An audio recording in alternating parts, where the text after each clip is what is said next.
الحمد لله وحده والصلاة والسلام على رسول الله محمد النبي الأمي خاتم النبيين وعلى آله وصحبه أجمعين ومن تبعهم بإحسان إلى يوم الدين أما بعد فأعوذ بالله من الشيطان الرجيم بسم الله الرحمن الرحيم اهدنا الصراط المستقيم صراط الذين أنعمت عليهم غير المغضوب عليهم ولا الضالين آمين۔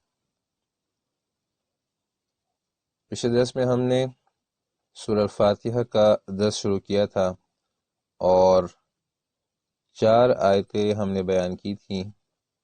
آج سورہ فاتحہ کی آخری 3 آیتوں کا درس ہم بیان کریں گے۔ سب سے پہلے ان آیتوں کا ترجمہ۔ اہدنا الصراط المستقیم، مضبوط کریں ہمیں سیدھے راستے پر۔ صراط الذین انعمت علیہم، ان لوگوں کا راستہ کہ نعمت کی ہے آپ نے ان پر۔ غیر المغضوب علیہم ولا الضالین، اس کے 2 طرح کے ترجمے ہیں۔ ایک ترجمہ یہ ہے، نہیں ہے وہ لوگ کہ غصہ کیا گیا جن پر، اور نہ وہ گمراہ ہیں۔ دوسرا ترجمہ علماء نے یہ کیا ہے، نہ راستہ ان لوگوں کا جن پر غصہ کیا گیا اور نہ راستہ ان لوگوں کا جو گمراہ ہیں۔ تو یہ 2 ترجمے ہیں آخری آیت کے۔ اب آتے ہیں اس کی تشریح کی طرف۔ اہدنا الصراط المستقیم، یہ دعا کی تعلیم ہے، اور ماقبل سے اس کا ربط یہ ہے کہ ایاک نعبد میں عبادت کا اقرار تھا، اور اس میں اظہار العبودیت ہے، عبادت کا اظہار ہے۔ یا دوسرا طریقہ ربط کا یہ ہے کہ اس سے پہلے توحید کا بیان ہوا، تو اس میں دعا ہے توحید پر ثابت قدمی کی۔ تو یہ 2 ربط ہیں اس آیت کے ماقبل سے۔ اہدی، اہدی یہ ہدایت سے ماخوذ ہے، اور ہدایت کہتے ہیں الدلالۃ علی الخیر، یا دوسرے الفاظ میں ارشاد علی الحق۔ دونوں کا یہ مطلب بنتا ہے، یعنی خیر اور حق کی طرف رہنمائی کرنا۔ تو ہدایت کا معنی ہے خیر اور حق کی طرف رہنمائی کرنا۔ پھر قرآن کریم میں ہدایت کا لفظ 10 معنوں میں استعمال ہوا ہے۔ عربی کیونکہ ایک فصیح و بلیغ زبان ہے، تو اس میں کبھی کبھی ایک لفظ کے بہت سے معنی ہوتے ہیں۔ تو یہاں پہ ہدایت کے بہت سے معنی ہیں عربی زبان میں، تو قرآن کریم میں یہ ہدایت کا لفظ 10 معنوں میں استعمال ہوا ہے، لیکن اس کا مشہور معنی یہی ہے، خیر اور حق کی طرف رہنمائی کرنا۔ پھر ہدایت کا یہ مادہ اپنے اس معنی میں قرآن کریم میں 3 طرح سے استعمال ہوا ہے۔ نمبر 1، 2 مفعول کے ساتھ متعدی ہوتا ہے، کبھی یہ دوئم مفعول کی طرف متعدی ہوتا ہے حرف الا کے ذریعے۔ نمبر 2، متعدی ہوتا ہے حرف لام کے ذریعے۔ اور نمبر 3، مفعولین کی طرف، یعنی 2 مفعولوں کی طرف متعدی ہوتا ہے بغیر کسی حرف کے۔ ان تینوں صورتوں میں اس کا معنی پھر مختلف ہوتا ہے، الگ الگ معنوں میں استعمال ہوتا ہے۔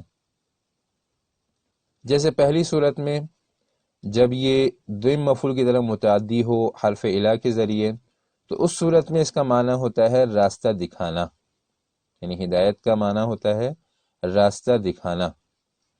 جیسے کہ قرآن پاک میں سورۃ الشورى 52 نمبر آیت میں ہے، وَإِنَّكَ لَتَهْدِي إِلَى صِرَاطٍ مُسْتَقِيمٍ۔ رسول اللہ صلی اللہ علیہ وسلم کے بارے میں اللہ تعالیٰ فرماتے ہیں کہ آپ راستہ دکھاتے ہیں صراط مستقیم کا۔ دوسری صورت میں جب متعدی ہو حرف لام کے ذریعے، تو اس صورت میں اس کا معنی ہوتا ہے کہ راستے پر چلانا۔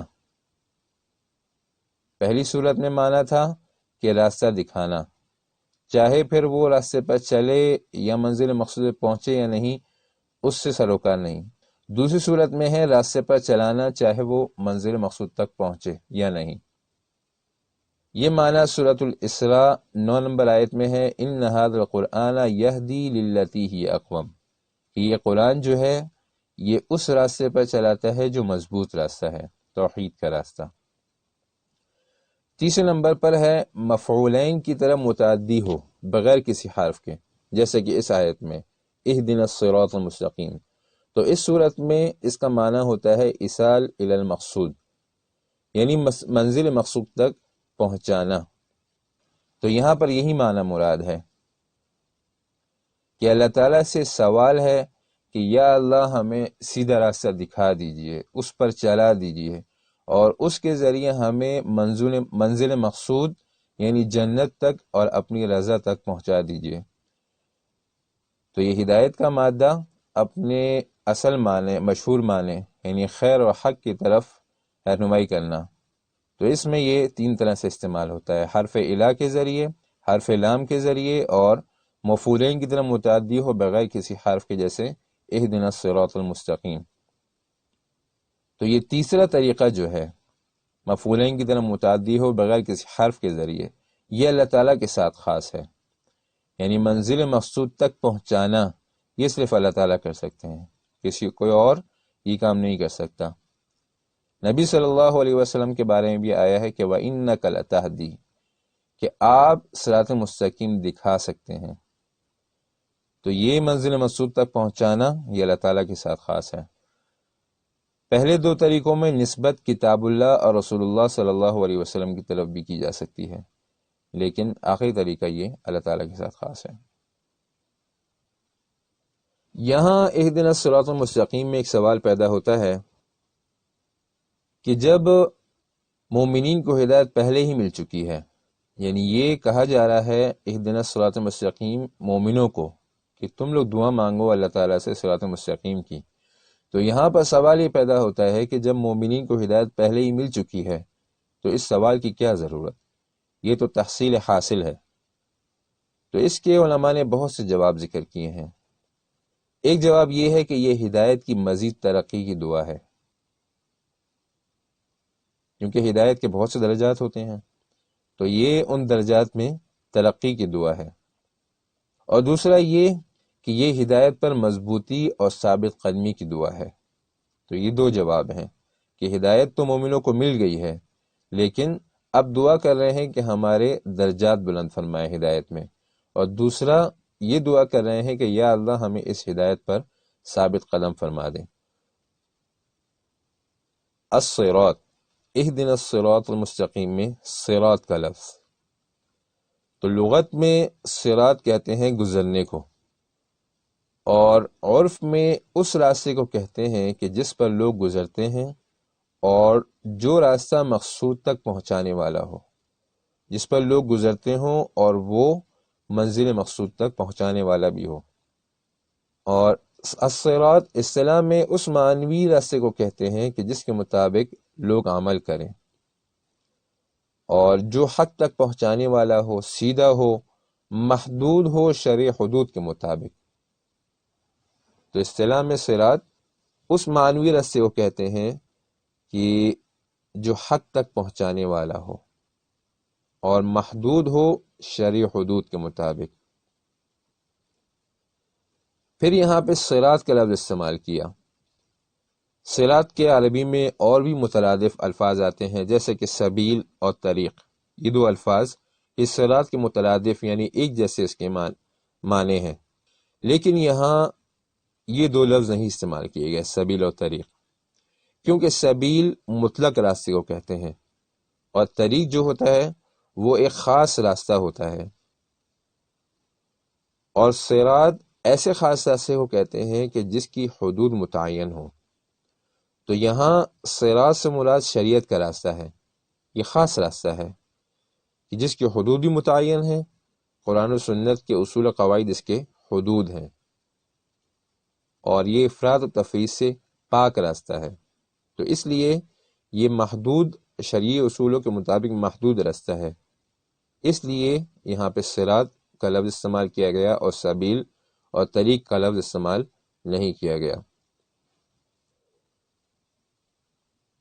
المستقیم، مستقیم مستوی کے معنی میں ہے، یعنی ایسا راستہ جو سیدھا ہو، یہ صراط کی صفت ہے۔ تو صراط المستقیم کا معنی بنا کہ وہ راستہ جو سیدھا ہو۔ پھر آتے ہیں صراط مستقیم کے مصداقات کی طرف، یعنی اس کا کیا معنی ہے، کون مراد ہے، یہاں پہ کون سا راستہ مراد ہے۔ تو صراط مستقیم کے بہت سے مصداقات اور اس کی تفسیریں ہیں۔ مفسرین نے قرآن کریم میں اس کے مختلف مصداقات بیان کیے ہیں، لیکن ان سب کا مرجع اور بنیاد 4 مصداقات ہیں۔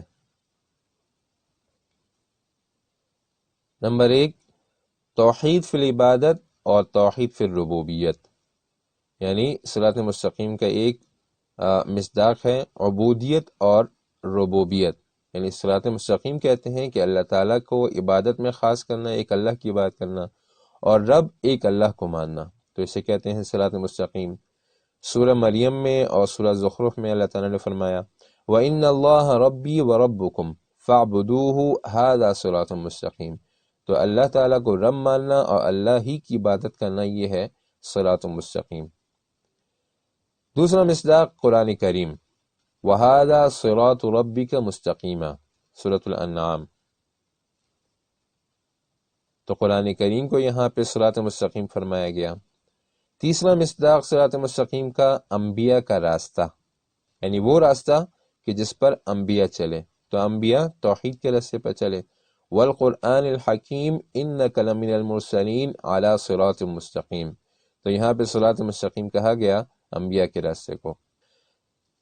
نمبر 4، نبی کی تابعداری، تو قرآن کریم میں چوتھے نمبر پر نبی کی تابعداری کو بھی صراط مستقیم فرمایا گیا، واتبعونی ھذا صراط مستقیم، سورۃ الزخرف۔ پھر صراط مستقیم ایک بہت عظیم راستہ ہے، کیونکہ اس کے داعی بہت عظیم ہستیاں تھیں، انبیاء اور ان کے ساتھی صحابہ کرام۔ صراط مستقیم کے داعی، اس کی طرف بلانے والے، وہ انبیاء تھے۔ سورہ یوسف 108 نمبر آیت میں اللہ تعالیٰ نے فرمایا قُلْ هَٰذِهِ سَبِيلِي أَدْعُو إِلَى اللَّهِ عَلَىٰ بَصِيرَةٍ أَنَا وَمَنِ اتَّبَعَنِي، کہ رسول اللہ صلی اللہ علیہ وسلم کو حکم ہے کہ آپ کہہ دیجئے کہ یہ میرا راستہ ہے۔ میرا راستہ کیا ہے؟ ادعو الی اللہ، کہ میں اللہ تعالیٰ کی طرف بلاتا ہوں، علی بصیرۃ، دلائل کے ساتھ، انا ومن اتبعنی، میں اور میرے جو تابعدار ہیں۔ اسی طرح سورۃ المؤمنون 73 نمبر آیت میں فرمایا وَإِنَّكَ لَتَدْعُوهُمْ إِلَىٰ صِرَاطٍ مُسْتَقِيمٍ، کہ آپ انہیں صراط مستقیم کی طرف بلاتے ہیں۔ تو صراط مستقیم کے داعی یہ انبیاء اور صحابہ۔ صراط مستقیم کے دشمن کون ہیں؟ تو قرآن کریم میں صراط مستقیم کی 5 قسم کے دشمن مذکور ہیں۔ نمبر 1، شیطان، سورۃ الاعراف 16 نمبر آیت، لَأَقْعُدَنَّ لَهُمْ صِرَاطَكَ الْمُسْتَقِيمَ۔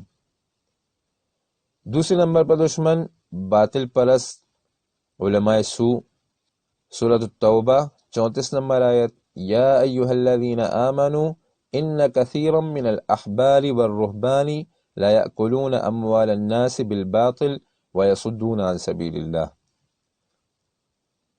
کہ اے ایمان والو، بہت سے علماء اور پیر یہ لوگوں کا مال کھاتے ہیں باطل طریقے سے، اور لوگوں کو روکتے ہیں اللہ تعالیٰ کے راستے سے۔ تو یہ دوسرے نمبر پر صراط مستقیم کے دشمن۔ تیسرے نمبر پر گمراہ سردار اور حکمران، وقالوا ربنا انا اطعنا سادتنا وكبراءنا فاضلونا السبیل، سورۃ الاحزاب 67 نمبر آیت۔ چوتھے نمبر پر صراط مستقیم کے دشمن عام مشرکین، وجعلوا للہ اندادا لیضلوا عن سبیلہ۔ پانچویں نمبر پر صراط مستقیم کے دشمن ظالمین۔ سورۃ الاعراف میں اللہ تعالیٰ نے فرمایا فأذن مؤذن بینہم اللعنۃ اللہ علی الظالمین،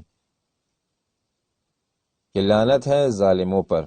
ظالم کون ہے؟ اگلی آیت میں فرمایا الذین یصدون عن سبیل اللہ ویبغونہا عوجا، وہ لوگ جو روکتے ہیں اللہ تعالیٰ کے راستے سے اور اس میں ٹیڑھ تلاش کرتے ہیں۔ تو یہاں پر 5 دشمن قرآن پاک میں مذکور ہیں صراط مستقیم کے: شیطان، باطل علماء، گمراہ سردار اور حکمران، عام مشرکین اور ظالمین۔ پھر صراط مستقیم چونکہ حق راستہ ہے، تمام انبیاء کا راستہ ہے، ایک متعین راستہ ہے، اس لیے یہ جہاں بھی استعمال ہوتا ہے تو مفرد استعمال ہوتا ہے۔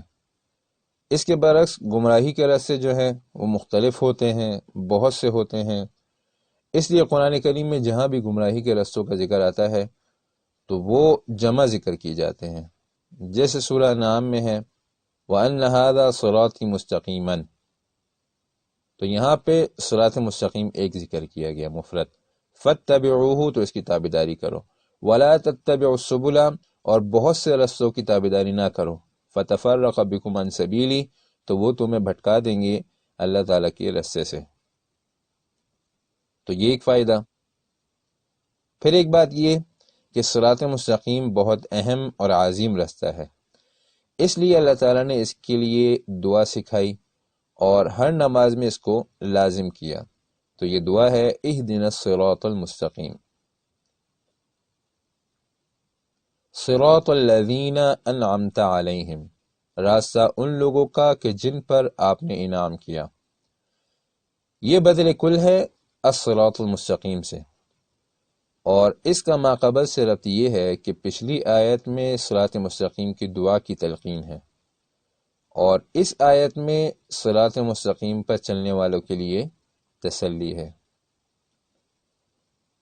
پچھلی آیت میں دعا کی تلقین تھی اور اس آیت میں صراط مستقیم والوں کے لیے تسلی ہے۔ تسلی کس طرح کہ صراط مستقیم پر چلنے میں چونکہ بہت سے مصائب و پریشانیوں کا سامنا کرنا پڑتا ہے، تو اس وجہ سے اس آیت میں تسلی ہے کہ اگرچہ صراط مستقیم پر چلنے میں مصائب اور پریشانیاں تو ہوتی ہیں، لیکن اس کے بدلے میں پھر انعامات بھی ملتے ہیں، اللہ تعالیٰ کی طرف سے انعامات بھی حاصل ہوتے ہیں، اللہ تعالیٰ نوازتے ہیں۔ عربی کی ایک کہاوت ہے العطایا علامت البلایا، یعنی انعامات مصیبتوں کی پیٹھ پر آتے ہیں، یعنی جب انسان مشکلات اور پریشانیاں یہ برداشت کرتا ہے تو اسے پھر نوازا بھی جاتا ہے اللہ تعالیٰ کی طرف سے۔ تو یہ صراط مستقیم کا راستہ یہ مشکلات اور پریشانیوں کا راستہ ہے، لیکن پھر ان پریشانیوں اور مصائب کے بدلے اللہ تعالیٰ جنت عطا فرماتے ہیں، بشرط یہ کہ انسان ان مصائب پر صبر کرے اور اجر کی اللہ تعالیٰ سے امید رکھے۔ دوسرا طریقہ تسلی کا یہ ہے کہ یہ صراط مستقیم پر چلنے والے اکثر اکیلے رہ جاتے ہیں، اس لیے یہاں پر انہیں تسلی دی گئی کہ اس راستے میں تم اکیلے نہیں ہو، بلکہ تم سے پہلے اس مشکل راستے سے انبیاء اور ان کے ساتھی بھی گزرے ہیں جو کہ منعم علیہم ہیں۔ یہاں پر فرمایا انعمت علیہم، تو یہ منعم علیہم ہے۔ پیچھے صراط مستقیم کی دعا کی تلقین کی گئی کہ یا اللہ ہمیں سیدھا راستہ دکھا دیجیے، اس پر چلا دیجیے اور منزل مقصود تک پہنچا دیجیے۔ تو یہاں پر صراط مستقیم کی علامات اور نشانیاں بیان کی گئیں تاکہ اس کی تلاش اور پہچان آسان ہو جائے۔ تو صراط مستقیم منعم علیہم کا راستہ ہے، یعنی جن پر اللہ تعالیٰ نے انعامات کیے، اور یہ منعم علیہم کون ہیں؟ یہ انبیاء اور ان کے صحابہ ہیں۔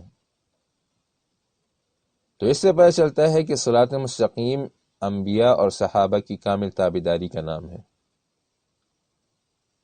یعنی جو انبیاء اور صحابہ کی کامل تابعداری کرے گا تو وہ صراط مستقیم پر ہوگا۔ آج ہر شخص اور ہر جماعت کا یہ دعویٰ ہے کہ وہ صراط مستقیم پر ہے۔ صراط مستقیم پر وہی ہو سکتا ہے جو منعم علیہم یعنی انبیاء اور صحابہ کے راستے پر ہو اور ان کی پیروی کرنے والا ہو، اور جو شخص یا جماعت منعم علیہم کے راستے کے مخالف ہو تو وہ صراط مستقیم پر نہیں ہو سکتے۔ اس میں فرمایا انعمت علیہم، تو یہ انعام سے ہے، انعم ینعم انعاما یعنی نعمت دینا۔ نعمت کا معنی یہ ہے کہ نعمت ایسے دینے کو کہتے ہیں کہ جس میں احسان ہو اور منعم کا اس میں کوئی فائدہ نہ ہو، یعنی کسی کو کوئی چیز دی جائے، اس کے ساتھ احسان کیا جائے اور اس میں اس سے کسی بدل کی بھی امید نہ ہو اور بدل کا کوئی مطالبہ نہ ہو، تو اسے کہتے ہیں نعمت۔ تو ایسی نعمت صرف اللہ تعالیٰ کے لیے ہی خاص ہے، اور منعم حقیقی صرف ایک اللہ عز و جل ہے۔ مخلوق کے بارے میں جب یہ استعمال ہوتا ہے تو وہاں یہ مجازی معنی میں ہوتا ہے، کیونکہ انسان جب بھی کسی کو کوئی انعام دیتا ہے تو اس میں اس کا کوئی نہ کوئی فائدہ ضرور ہوتا ہے، چاہے وہ اجر و ثوابی کی صورت میں کیوں نہ ہو۔ تو قرآن کریم میں رسول اللہ صلی اللہ علیہ وسلم کے بارے میں بھی آتا ہے وَأَنْعَمْتَ عَلَيْهِمْ۔ حضرت زید رضی اللہ عنہ کے بارے میں آتا ہے کہ ان کے بارے میں اللہ تعالیٰ نے فرمایا انعمت علیہم، کہ آپ نے ان پر انعام کیا۔ تو وہاں بھی یہ اپنے حقیقی معنی میں نہیں ہے بلکہ مجازی معنی میں استعمال ہوا ہے، کیونکہ منعم حقیقی تو صرف ایک اللہ تعالیٰ ہے، اور رسول اللہ صلی اللہ علیہ وسلم جب بھی کسی پر انعام کرتے ہیں تو اس میں آپ صلی اللہ علیہ وسلم کی ثواب کی نیت ہوتی ہے۔ تو یہ انعام کا فائدہ ہے منعم کے حق میں۔ پھر نعمتیں، اللہ تعالیٰ کی نعمتیں یہ بے شمار ہیں، ان کا شمار کرنا یہ ناممکن ہے۔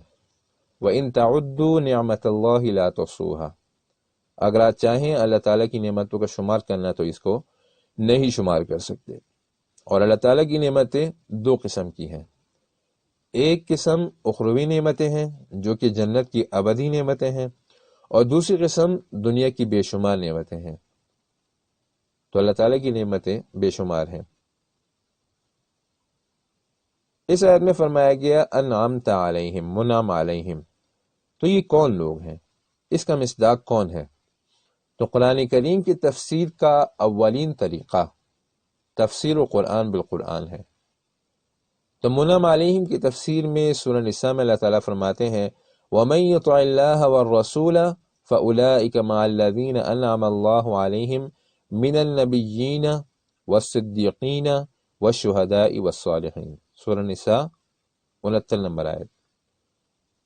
تو یہاں پر منعم علیہم کے بارے میں فرمایا گیا من النبیین والصدیقین والشہداء والصالحین، تو یہ صدیقین، شہداء، صالحین ان سب سے مراد صحابہ ہیں۔ تو پتہ چلا کہ منعم علیہم سے مراد کون ہیں؟ انبیاء اور صحابہ۔ یہ آیت اس بات کی صریح دلیل ہے کہ صراط مستقیم انبیاء اور صحابہ کرام کا راستہ ہے۔ اسی بات کی طرف ایک صحیح حدیث میں بھی ارشاد ہے، ترمذی کی حدیث ہے کہ ان بنی اسرائیل تفرقت علی 72 ملتا، کہ بنی اسرائیل یہ 72 فرقوں میں بٹ گئی تھی۔ وتفترق امتی علی 73 ملتا، اور میری امت یہ 72 فرقوں میں بٹ جائے گی۔ کلہم فی النار الا ملتا واحدہ، یہ تمام کے تمام یہ جہنمی ہوں گے، الا ملتا واحدہ، مگر ایک فرقہ، ایک گروہ۔ قالوا، تو صحابہ نے پوچھا ومن ہی یا رسول اللہ، یہ بچنے والا، یہ فرقہ ناجیہ یہ کون ہوگا؟ قال، تو فرمایا ما انا علیہ واصحابی، تو رسول اللہ صلی اللہ علیہ وسلم نے کسی فرقے کا نام نہیں لیا بلکہ فرمایا ما انا علیہ، یہ فرقہ ان عقائد پر ہوگا، اس رستے پر ہوگا کہ جس رستے پر میں ہوں، واصحابی، اور جس رستے پر میرے صحابہ ہیں۔ تو اس حدیث میں رسول اللہ صلی اللہ علیہ وسلم نے اس بات کی طرف اشارہ فرمایا ہے کہ منعم علیہم کا حق اور مقبول راستہ وہ ایک ہی ہے، اور وہ راستہ وہ ہے کہ جس پر میں اور میرے صحابہ ہیں۔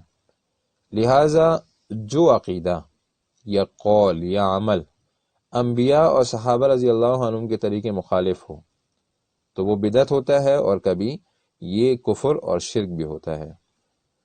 تو منعم علیہم کون ہوئے؟ انبیاء اور صحابہ۔ تو اہدنا الصراط المستقیم میں انبیاء اور صحابہ کے راستے کی دعا ہے کہ اللہ ہمیں انبیاء اور صحابہ کے راستے پر چلا دیں۔ غیر المغضوب علیہم، نہ راستہ ان لوگوں کا جن پر آپ کا غضب ہوا، یہ بدل ہے الذین انعمت علیہم سے، یا دوسری ترکیب اس کی یہ ہے کہ یہ صفت ہے الذین کی۔ علماء سے اس کی یہ دونوں ترکیبیں منقول ہیں اور یہ دونوں ہی صحیح ہیں۔ مغضوب مفعول کا صیغہ ہے جو کہ مضارع مجہول سے بنتا ہے، اور اس میں فاعل مجہول ہوتا ہے اور اس کا ذکر نہیں ہوتا، تو اس میں ایک ادب کی طرف اشارہ بھی ہے کہ جو احسان کے کام ہوں تو اس کی نسبت اللہ تعالیٰ کی طرف کی جائے، جیسے انعمت علیہم، اور جو شر کے کام ہوں تو اس کی نسبت صراحتاً اللہ تعالیٰ کی طرف نہ ہو، جیسے مغضوب علیہم۔ پھر مغضوب غضب سے مفعول کا صیغہ ہے، اور غضب یہ اللہ تعالیٰ کی ایک صفت ہے، یہ اللہ تعالیٰ کی صفات جلالیہ میں سے ہے جو کہ عقوبت اور سزا دینے کے معنی میں ہوتی ہے، ناراض ہونے اور لعنت کرنے کے معنی میں ہوتی ہے۔ اس کے بعد ہے وَلَضَّالِّينَ، نہ راستہ گمراہوں کا۔ یہ مغضوب علیہم پر معطوف ہے اور اس میں لام تاکید کے لیے ہے۔ لغت عرب میں ضلال کے 10 معنی مذکور ہیں، 10 معنوں کے ساتھ یہ لفظ استعمال ہوتا ہے۔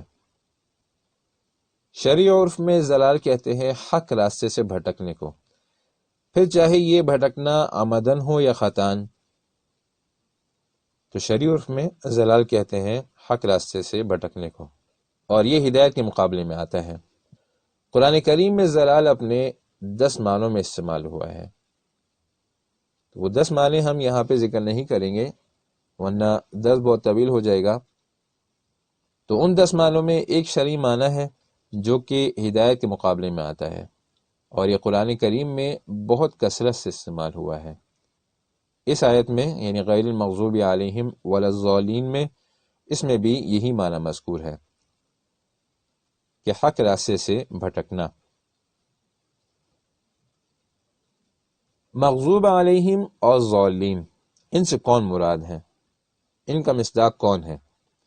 تو سنن ترمذی کے حدیث میں رسول اللہ صلی اللہ علیہ وسلم نے مغضوب علیہم کا مصداق یہود کو اور ضالین کا مصداق نصارہ کو بیان فرمایا ہے، یعنی رسول اللہ صلی اللہ علیہ وسلم نے مغضوب علیہم بیان فرمائے یہود، اور ضالین کے بارے میں فرمایا کہ ضالین ہیں نصارہ، لیکن یہ بطور تمثیل ہے، تخصیص نہیں ہے۔ مطلب یہ کہ مغضوب علیہم سے صرف یہود مراد نہیں ہے اور ضالین سے صرف نصارہ مراد نہیں ہے، بلکہ یہ صرف ایک مثال کے طور پر بیان فرمایا ہے۔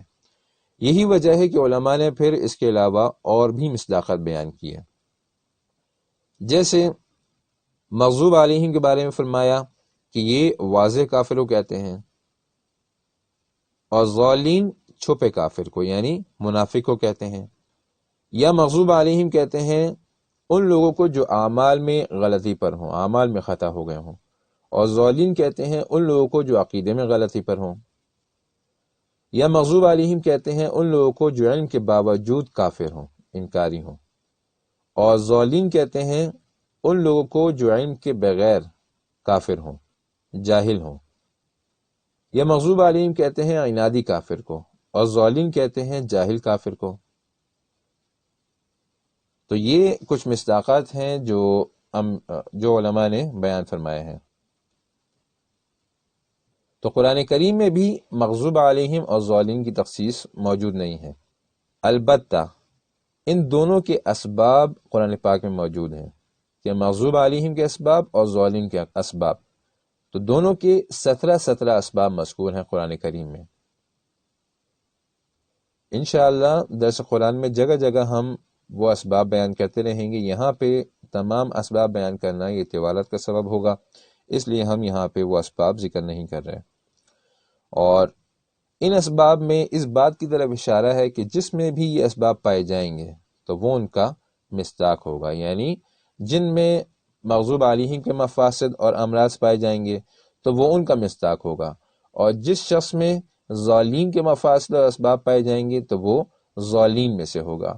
تو قرآن کریم میں مغضوب علیہم اور ضالین کی تخصیص نہیں کی گئی، بلکہ ان کے اسباب بیان کر دیے گئے، جس میں بھی ان کے اسباب پائے جائیں گے، یہ اسباب پائے جائیں گے تو وہ مغضوب علیہم ہوگا اور وہ ضالین میں سے ہوگا۔ تو اللہ تعالی ہم سب کی اس سے حفاظت فرمائے کہ ہم مغضوب علیہم میں سے ہو جائیں یا ہم ضالین میں سے ہو جائیں۔ اللہ تعالی ہمیں منعم علیہم میں رکھیں اور انہی میں اٹھائیں۔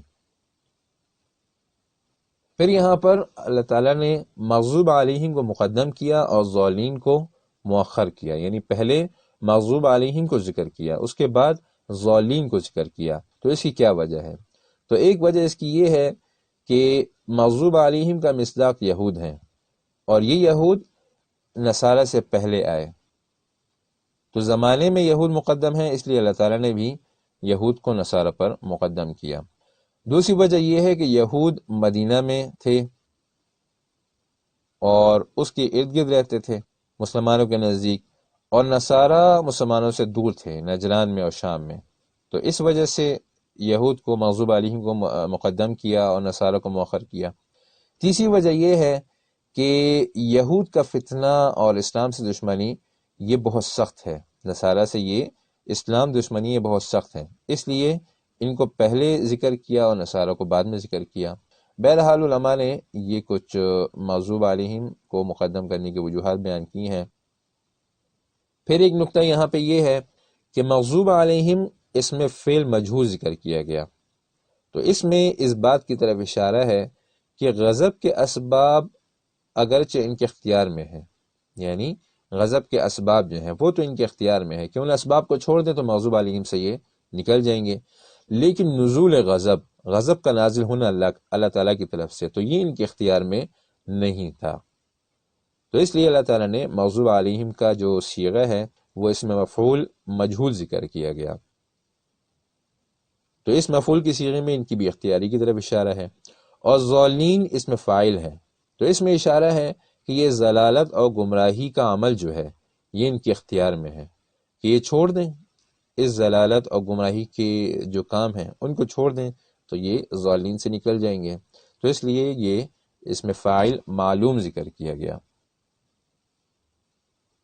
تو یہاں پر ہمارا سورہ فاتحہ کا درس اپنے اختتام کو پہنچا۔ سورہ فاتحہ کے آخر میں آمین کہنا مستحب ہے، اور اس آمین کا مطلب ہے کہ یا اللہ ہماری یہ دعا قبول فرمائے۔ تو سورہ فاتحہ چونکہ دعا ہے، اہدنا الصراط المستقیم، اس لیے اس کے آخر میں آمین پڑھی جاتی ہے اور لکھی جاتی ہے۔ تو آج کا درس ہمارا یہیں تک۔ سبحانک اللہم و بحمدک، نشہد ان لا الہ الا انت، نستغفرک و نتوب الیک۔